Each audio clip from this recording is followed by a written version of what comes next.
என்னோட packing ஜேர்னியோட first டேல நடந்த ஒரு இன்சிடெண்ட்டை தான் உங்களோட ஷேர் பண்ண போகிறேன். ஸ்மால் பிஸ்னஸாக நான் வந்து பேக்கிங் பண்ண போகிறேன்னு சொன்னதுக்கப்புறம் முதல் ஆர்டர் அப்படிங்கிறது அந்த ஸ்மால் பிஸ்னஸ்க்கு எவ்வளோ பெரிய ஒரு விஷயம் இல்லையா?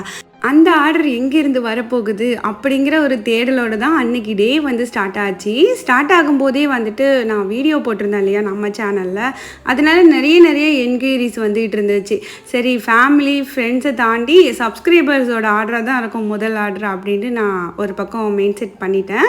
இருந்தாலும் அது யாரோட ஆர்டர், ஏன்னா நம்ம லைஃப் லாங் மறக்க முடியாத ஒரு ஆர்டராக இருக்க போகுது. ஏன்னா நம்ம ஒருத்தவங்களுக்கு மொத ஒரு விஷயத்த பண்ணி அது வந்து சேல்ஸாக வந்து பண்ண போகிறோம் அப்படிங்கும்போது அது வந்து என்னோடய லைஃப்பில் வந்து ஒரு ஸ்டெப் நான் எடுத்து வைக்கிற மாதிரி தான் எனக்கு தோணிகிட்டு இருந்துச்சு.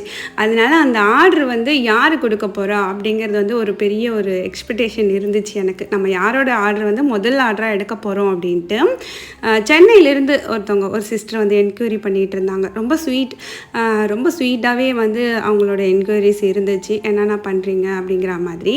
ஓகே அப்படின்ட்டு நானுமே வந்து நான் ஒரு லிஸ்ட்டு ரெடி பண்ணி வச்சுருந்தேன் இல்லையா? ஸோ அந்த லிஸ்ட்டை வந்து சென்ட் பண்ணிவிட்டு நான் வெயிட் பண்ணிகிட்டு இருந்தேன். ஸோ நம்மக்கிட்ட கேட்பாங்க எல்லோரும், ஹோம் பேக்கிங் பண்ணுறவங்க எல்லோரும் வந்துட்டு ஆல்ரெடி ஷார்ட்ஸ்லாம் சொல்லியிருக்காங்க இல்லையா? நிறைய கேட்பாங்க, என்கொயரிஸ் பண்ணுவாங்க, பட் வந்து ஆர்டர் கொடுக்க மாட்டாங்க, டைம் வேஸ்ட் பண்ணி போயிடுவாங்க அப்படின்ட்டு மனசுக்குள்ளே 1000 குழப்பங்களோட நானும் ஒவ்வொரு என்கொயரியும் அட்டென்ட் பண்ணிகிட்ருக்கேன். ஸோ என்ன நடந்துச்சு அப்படிங்கிறத, யார் முதல் ஆர்டர் கொடுத்தாங்க அப்படிங்கிறத நம்ம அடுத்த வீடியோவில் பார்க்கலாம். தேங்க்ஸ் ஃபார் வாட்சிங்.